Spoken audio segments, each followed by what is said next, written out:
Hello everybody, welcome back to another video from Jay Bowman.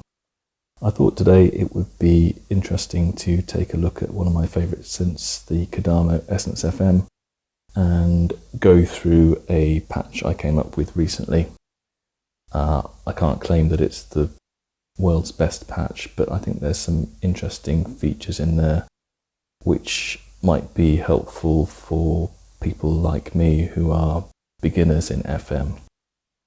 I can't claim to be an expert in FM synthesis, but using the Kodamo Essence FM and this touchscreen interface makes it a lot easier to see what's going on, see how the different parts work with each other.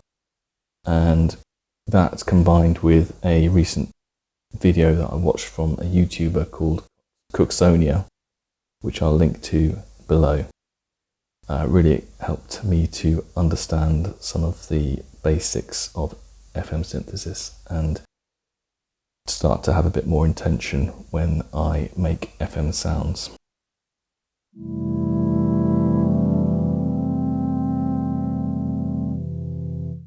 So this sound is called FM sax expressive.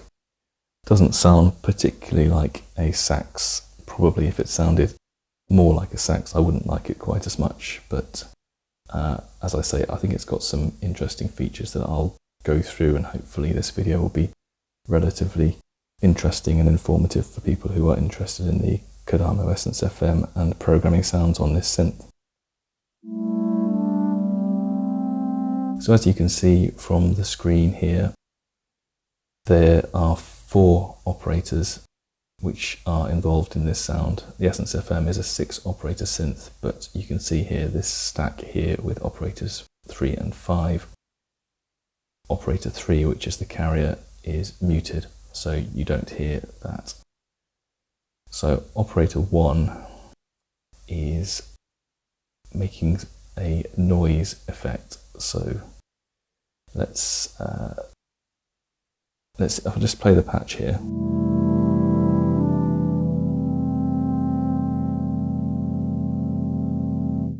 Now the noise is actually quite subtle, so if I turn up the volume of operator 1, you'll probably hear it a bit more easily.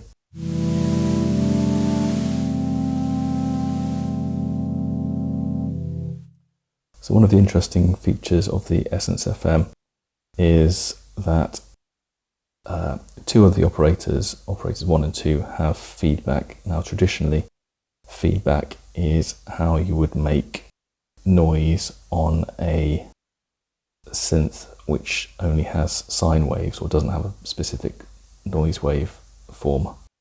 The Essence FM does have a noise wave form, and what I'll do now is I'll just turn off all the other operators so you can just hear the noise. So that's the noise with the feedback at maximum. Now if you just turn the feedback off altogether,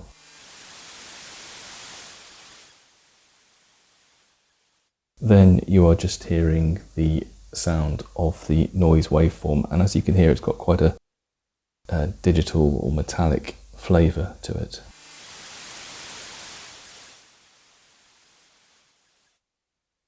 Which is not necessarily what you want for your sounds. I suppose it could be quite good in hi-hats and things like that, but you can get around that by increasing the feedback on the noise operator, and then you get a smoother, shall we say, noise sound.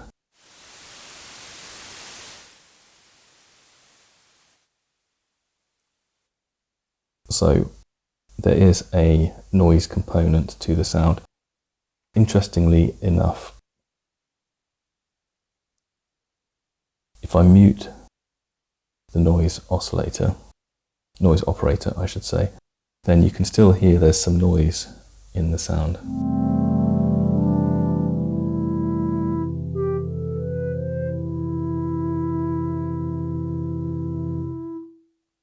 That noise is coming from 3 main sources. Operator 2 has feedback as well, and there is some feedback there, but I don't think much of the noise you hear is from that.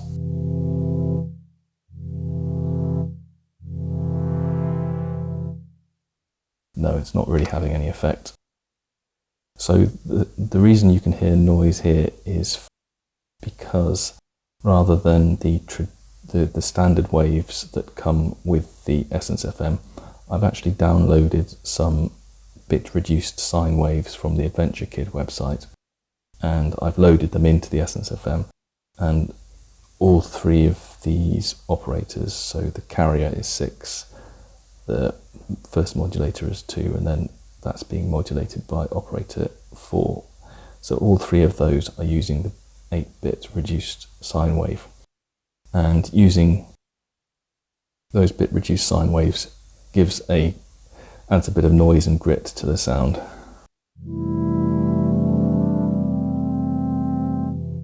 And the other reason is that if you go into global options, I've selected disable waveform interpolation. So the combination of that with the bit reduced sine waves means that you hear some noise even if you don't have a particular operator that's generating noise specifically. And the effect of the bit reduced sine waves, you can hear it even more clearly if I go down to 6-bit sines.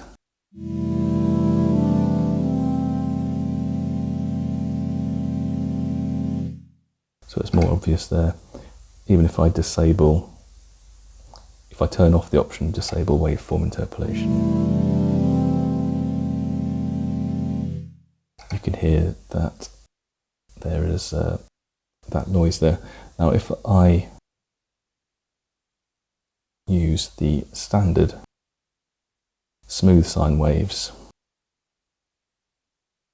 and allow waveform interpolation,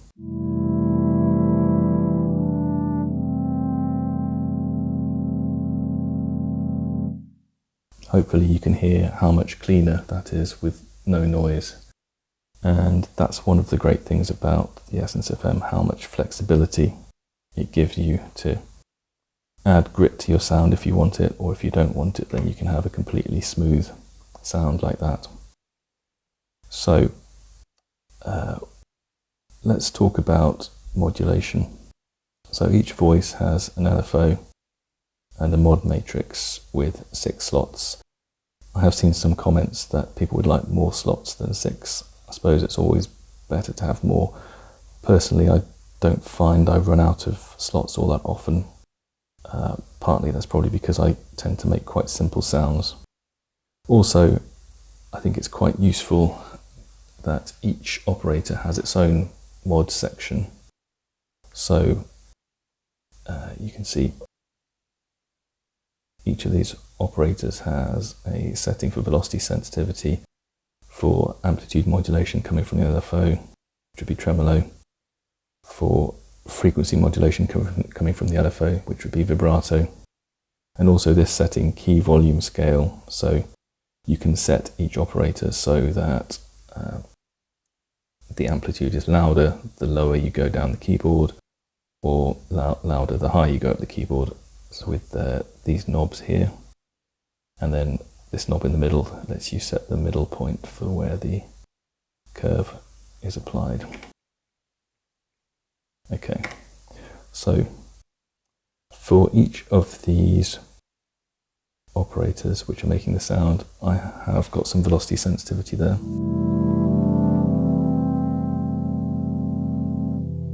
So that is velocity, so that's routing velocity to the amplitude of that operator. And as always, it's important to remember that amplitude of the carrier affects the volume of the sound. Amplitude of the modulator affects the timbre of the sound. So just to show that, if I use this modulator here and increase the volume,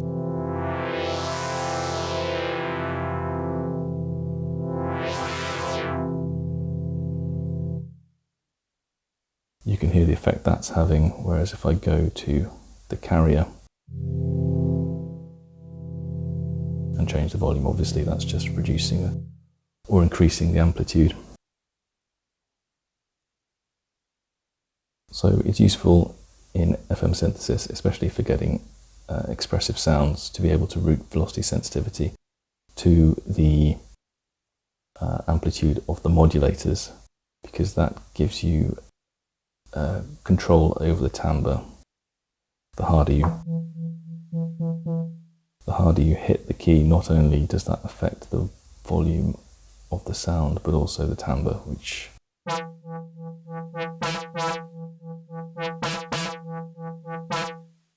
you can hear there that by varying the speed with which I hit the key, that changes the timbre of the sound. So I do have that in the actual patch that I've saved, but it's all quite subtle really, maybe too subtle. So I'm not using tremolo for any of the sounds, although I could do. Let's see how that would sound.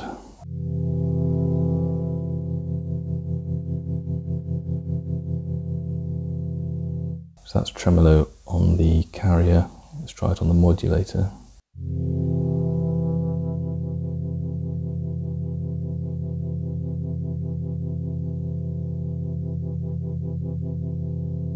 That's quite nice actually, that changes the timbre quite nicely. But what I'm actually using the LFO for is for vibrato.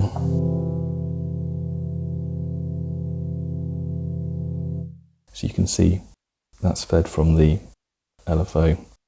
And here you have setting for speed, but also for delay, which is useful because that means you can have a period of onset before the vibrato comes in. And then I have the key volume scale is applied for the modulators here. So if I increase the volume here just to make it more obvious, you can hear that the lower down the keyboard that I play, the more obvious the FM modulation will be.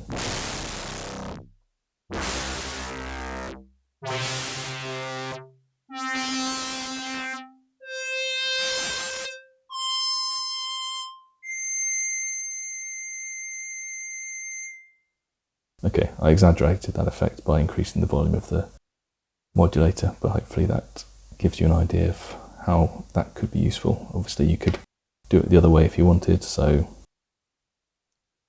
it could be that the higher up the keyboard you go, the more modulation you apply.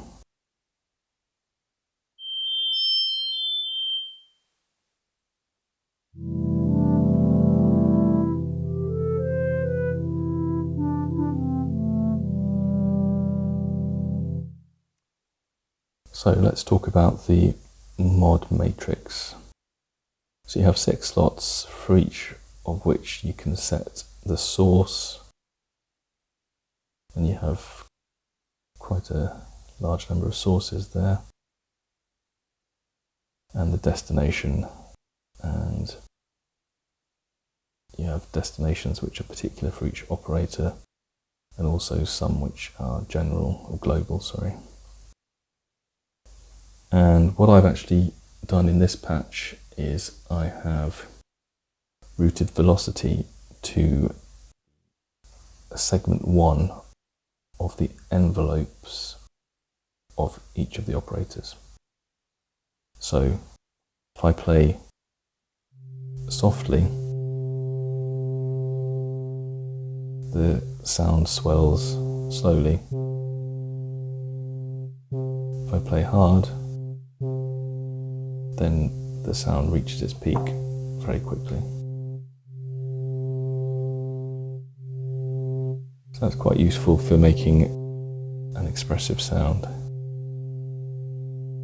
Now when you set your source and destination for each modulation slot, it will default to an offset of 0 and a ratio of 100%.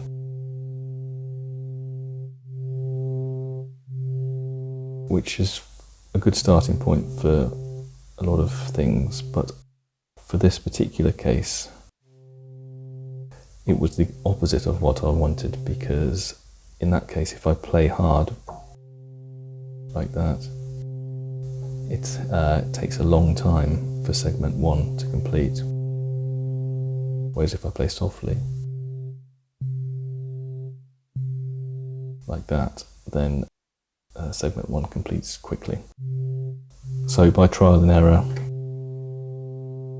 I managed to work out that I needed to offset the output of each modulation slot to give it a positive amount, and then use the ratio in a negative way.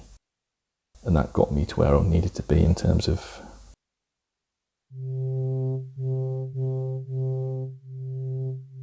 having velocity routed to the envelopes. Okay. And I think I concentrate on 2 operator sounds. I thought it might be useful to show you the difference that this third operator in the stack makes. So again, I'll need to increase the effect of the modulation here slightly to make it more obvious.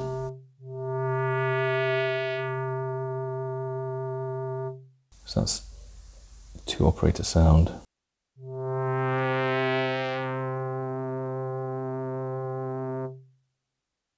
The 3 operator sound has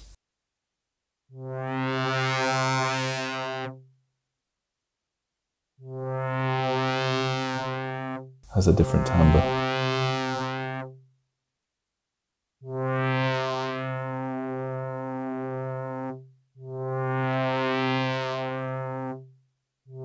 And I find it's an effect that you can't get just by increasing the modulation of a single modulator. You actually need additional modulation up here to change the timbre in that way.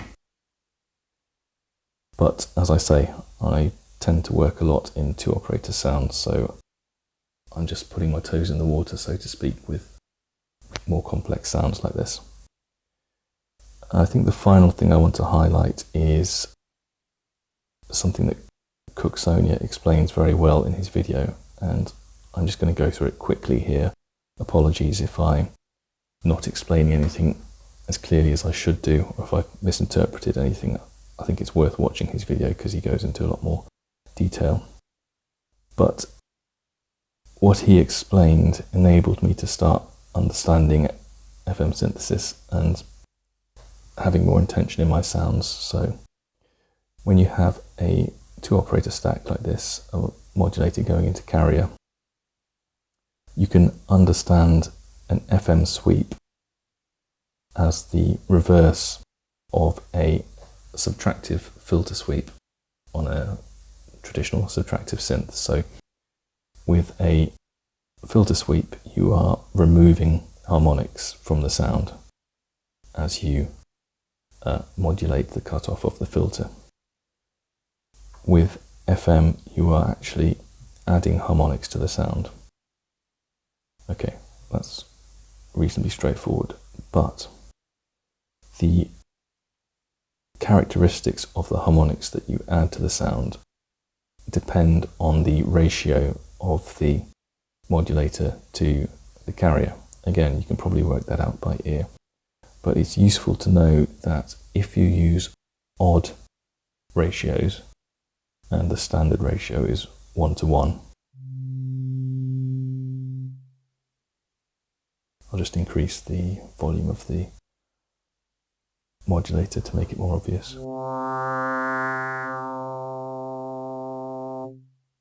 Yeah, so if you use an odd ratio, 1, 3, 5, etc., then the harmonics that are produced are similar to those of a sawtooth wave in subtractive synthesis.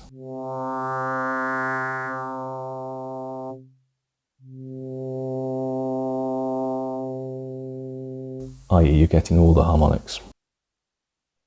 And if you use an even ratio, then that gives you the hollow sound that you'd associate with a square wave or possibly a triangle. That's because you're not getting all the harmonics.